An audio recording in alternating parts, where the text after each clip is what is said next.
હું આજે cheese lover માટે એક શાકની રેસીપી લાવી છું। આ શાક ખૂબ સરળતાથી અને ઝડપથી બની જાય છે।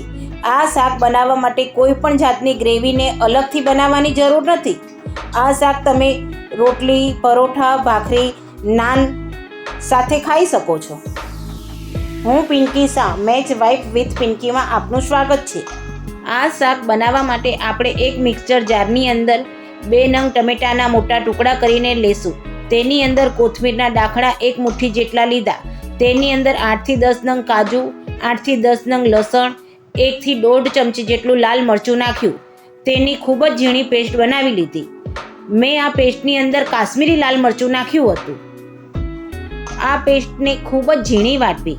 ઝીણી વટાઈ ગયા બાદ આ પેસ્ટને ઢાંકીને સાઈડમાં મૂકી એક કઢાઈની અંદર વઘાર માટે 2 ચમચી જેટલું તેલ લઈશું। તેલ થોડું ગરમ થઈ ગયા બાદ તેની અંદર 1 નંગ તમાલપત્ર, 2 નંગ લવિંગ, 1 નંગ એલચી, 1 નાનો ટુકડો તજનો નાખવો। તેલની અંદર ખડા મસાલા બરાબર શેકાઈ ગયા બાદ તે ખડા મસાલાની અંદર ઝીણી સમારેલી ડુંગળી ધીમા તાપે આછી ગુલાબી થાય ત્યાં સુધી સાતળી લેવી। અત્યારે ઘરના બધા સભ્યોને રોજ કશુંક નવું ખાવું હોય છે, ત્યારે આ શાક તમે બનાવી શકો છો। આ શાક લંચમાં, ડિનરમાં અથવા તો અચાનક ગેસ્ટ આવી જાય ત્યારે પણ તમે આ શાક બનાવી શકો છો। આ શાક બનાવવા માટે તમારે વધારે પડતી સામગ્રીની પણ જરૂર પડતી નથી। આ શાક બનાવવા માટે બહુ સમયની પણ જરૂર પડતી નથી। ઝડપથી બની જાય છે અને આ શાક બનાવવા માટે કોઈ અલગ ગ્રેવી બનાવવાની પણ જરૂર નથી। આ શાકમાં પનીર, ચીઝ અને બટર હોવાથી આ શાક બાળકોને પણ ખૂબ જ ભાવે છે અને રોજ નવું ખાવું છે તેના માટે એક નવી શાકની રેસીપી પણ મળી જાય છે। ડુંગળી આછી ગુલાબી સતળાઈ ગયા બાદ તે કઢાઈની અંદર ટમેટાવાળી પેસ્ટ નાખી ધીમા તાપે ટમેટાની પેસ્ટને બરાબર સાતળી લઈશું। ટમેટાની પેસ્ટ બરાબર સતળાઈ ગયા બાદ તેની અંદર આપણે અડધો ગ્લાસ જેટલું પાણી નાખશું। આ મિશ્રણ બરાબર એક રસ થઈ ગયા પછી 1 ચમચી લાલ મરચું પાવડર, અડધી ચમચી હળદર, સ્વાદ અનુસાર મીઠું નાખવું। ચીઝ અને બટરમાં મીઠું હોવાથી મીઠું જરા ધ્યાનથી નાખવું।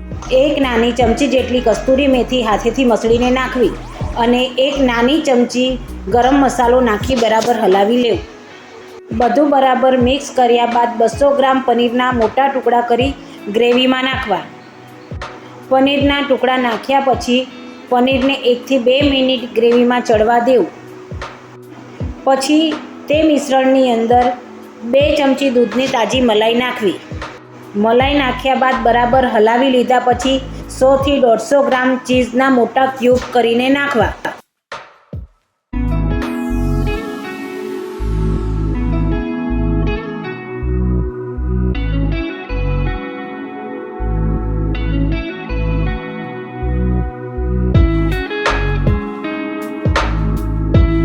આ શાક બરાબર થઈ ગયા બાદ ગેસ બંધ કરીને આ શાકની અંદર આપણે 1 થી 1.5 ચમચી અમૂલ બટર નાખીશું।